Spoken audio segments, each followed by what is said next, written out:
Hey guys, this is Stephen Melin, video game music composer, and today I'm excited to give you a sneak peek behind the music of Beerblade.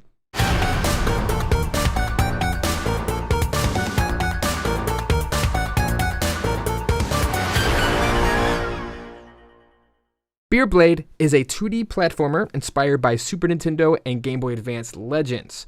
It's an incredible title that I have the pleasure of working on, and today I wanted to give you a behind-the-scenes look at how I have come up with some of the soundtracks so far. I just want to give you an in-depth look at some of the instruments I use that I created from scratch, and just the general process of how a composer works on a video game title.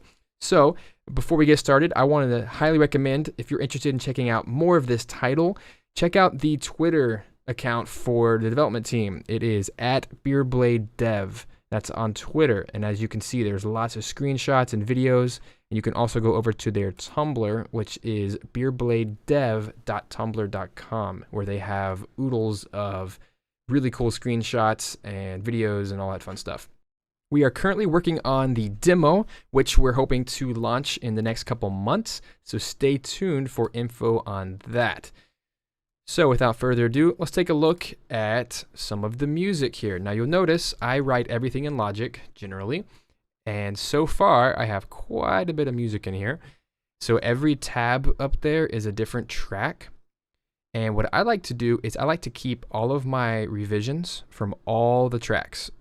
And so long as my computer can handle it, I'm going to do the entire soundtrack in this one session. So far, as you can see, I already have 22 minutes of music. It's kind of spaced out here.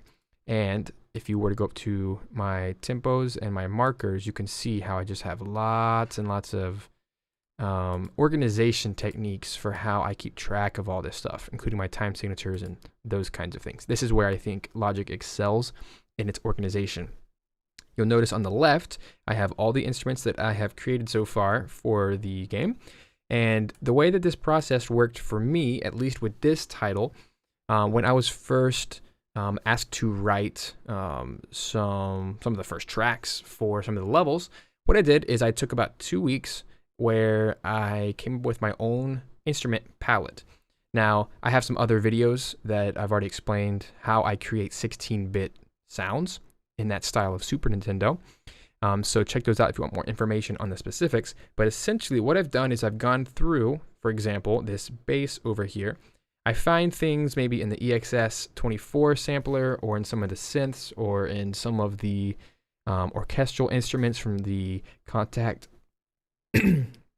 excuse me, from the Contact factory library, or maybe from cheesy finale sounds, or just some different things from chip tunes and different cartridges.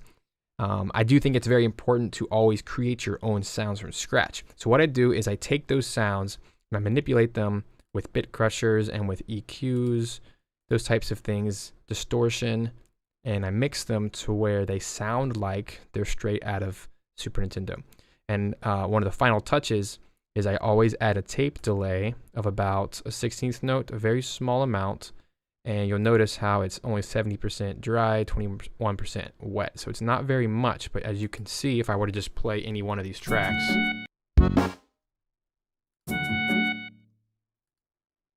if it will let me, there we go.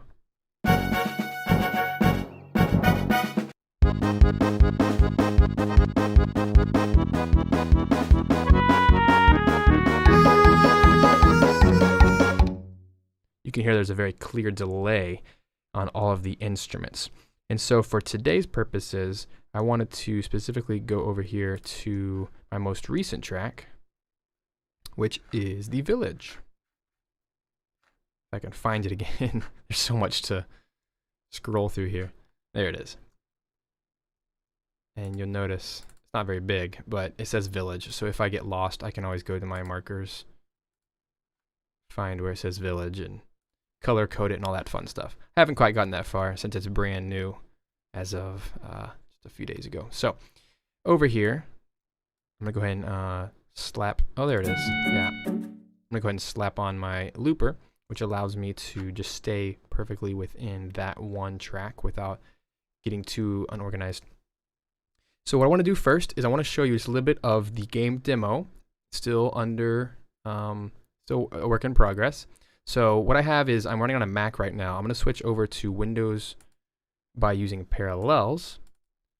What I'm going to do is I'm just going to pick up my controller here, Xbox controller, and I'm just going to show you a little bit of the demo. Again, it's a work in progress, so there's lots of stuff that they're still working on. But I'm just going to show you the village, which currently has no music in it, but some of the areas do. So I just want to walk my character over there.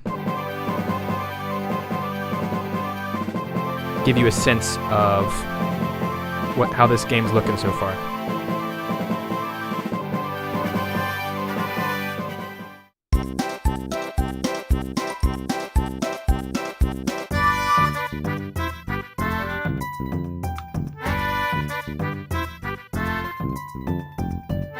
Really fun. I love this little character.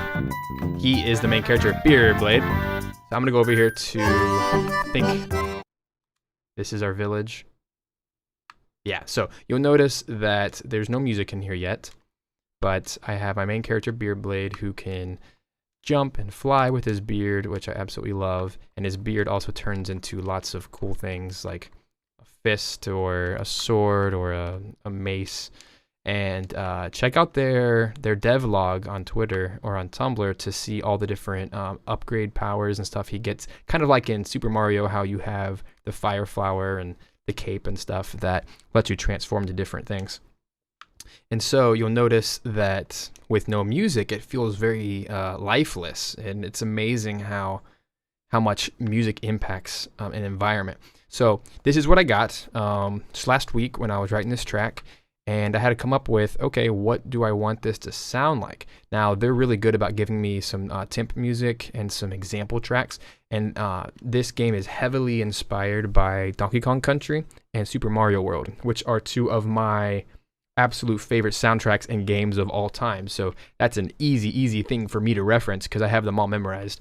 And so it didn't take me very long to write this track because I was just very inspired by this beautiful art and the backgrounds and you can see back there how the leaves of the bush are just blowing in the wind, and you have this little dog over here. Now, this dog actually really helped me in finding a tempo, because when you're looking for tempos, you got to look for visuals. And as you can see, he's kind of nodding his head, boom, boom, boom, boom. So what I did, believe it or not, is as I was writing my music, I actually sped it up and slowed it down until it really jived with that, because everything has a pulse. And for a village in particular, you want your music to really be peaceful and to loop without the audience really noticing it, because you don't want them to notice really that there's music, although you want it to feel nice. So I'm going to switch back over. And just a disclaimer, it might look a little bit choppy in the final video, but it actually looks extremely smooth. It's just I'm running a lot of programs right now to make this video happen, so I apologize, but the final product looks really nice. So I'm going to switch over to Logic, and I'm going to kind of deconstruct this to show you just how I think and how I write music. And I'm going to try to keep this brief, but just to show you what I started off with was actually the strings, because I figured, hey, that little dog is dancing, and I think that's a really cool thing. So I'm going to solo those two tracks real quick so you can hear them.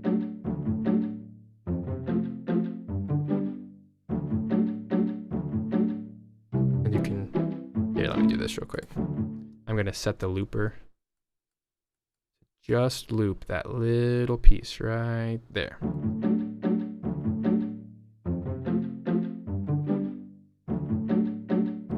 And the development team was very inspired by Zelda music. And they specifically asked for the Zelda Minish Cap or Ocarina of Time, those types of tracks. And in those games, the music is heavily inspired by Celtic music. And as you can kind of see, my desktop background is the Wind Waker. I love Zelda and everything about it. And so that kind of Celtic music requires strings. And you can kind of see the dog dancing, how it works really nicely. And so the next thing I did is I said, okay, let's get a little bit of, let's get something more interesting in there. So how about an oboe, which is going to be the melody.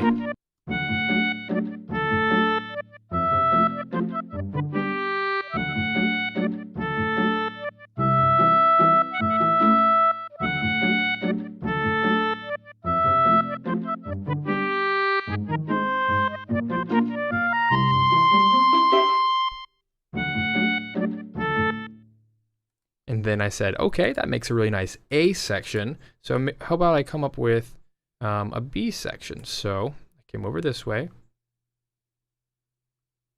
This second A section didn't exist yet. I didn't have that idea yet.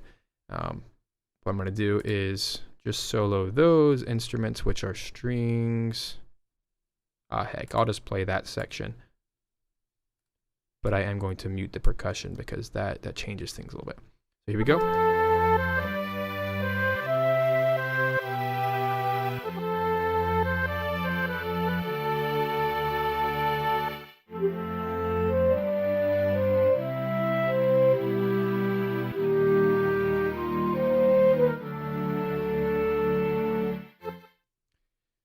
So from a theory standpoint, what I wanted to do was create a track that was extremely happy. Village tracks are always peaceful, and you can even see it right up there. In my marker, I even wrote B section, peaceful, because I knew that woodwinds typically create that effect. And this soundtrack is very heavy in woodwinds and brass and the occasional string. And so I knew I wanted to get something, since a lot of my other tracks are very brass heavy, like the overworld theme and those types of things, which actually features an oboe, strangely, but it works. But in this section, I said, okay, I really want to use a flute and maybe a clarinet to give it that warm vibe. And I think it achieves that. And so then what I decided was, okay, I need to choose some chords that will loop really well back to the A section. And so what I chose over here in the accompaniment, which is the strings, you can kind of see it.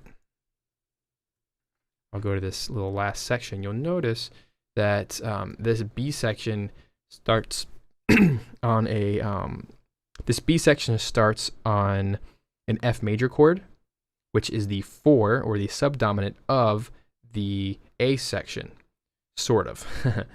So what I decided in this piece is I wanted the entire track to have major chords, not one minor chord, because you want the Village track to sound very happy and uplifting. So what I did is I wrote the chords first and then wrote the melody on top of it. So I just want to play that for you because I want to show you what I had to work with here. This was just a personal challenge.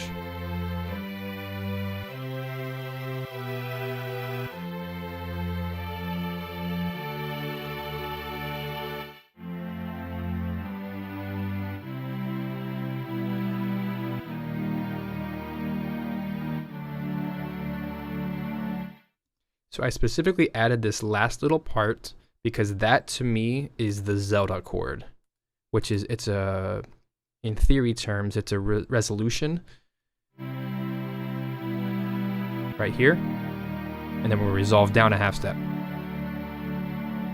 And that half step leads perfectly back. All right, stop playing. That leads perfectly back to the A section, which is in a D major, I think, and so that's an A major chord, so that's a dominant chord. You can hear it, how it goes back.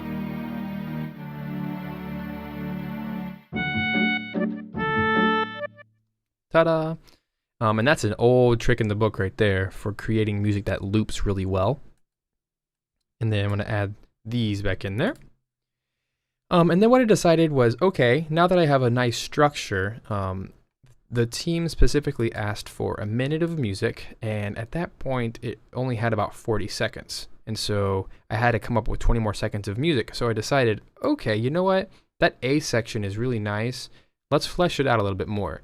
And instead of just repeating it twice, which I think is kind of an amateurish thing to do, I wanted it to be really special, and you don't want this it's a loop, right? You don't want this track to feel like a loop. So what I did is I created a second A section called A prime, where I literally copied and pasted all of the material over, but then I changed the instruments, I changed the velocities, I changed how they were played, and I just made a unique section out of the same melodic and harmonic material. So as you can see here, this is what it sounds like before, where it's an oboe and strings. Then I said, okay, let's add some bass information. Let's add maybe a harmonica instead for the melody, and then give it a really big backbone with an accordion and some marimba tremolos in the background.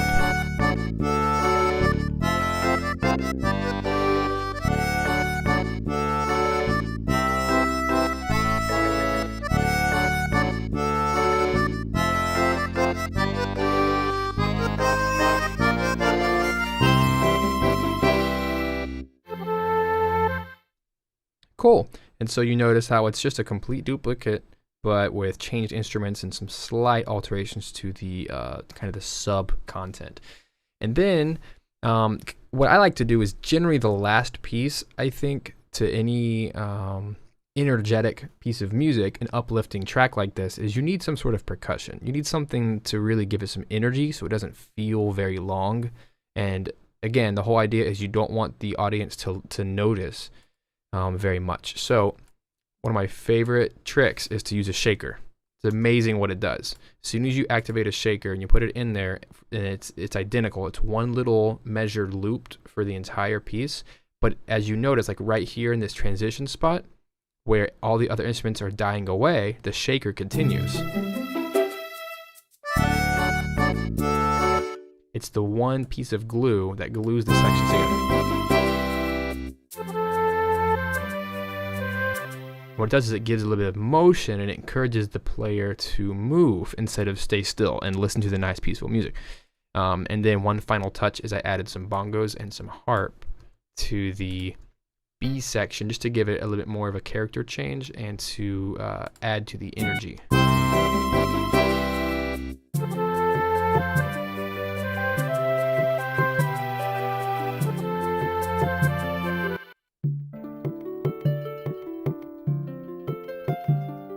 Very peaceful, but it adds that energy that the woodwinds just didn't offer. And there you have it. So here we go. I'm going to show you the final track as I play with my character a little bit in the village. This is the perfect way to test it.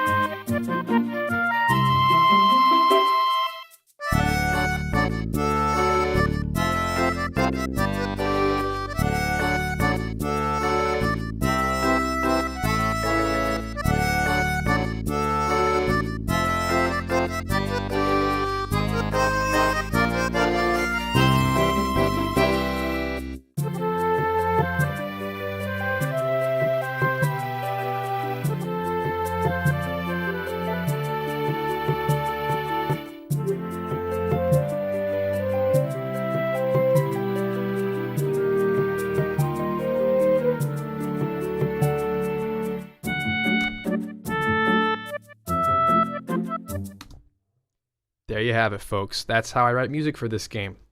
So if this video was enjoyable for you, please like it and consider subscribing to my channel for future content like this.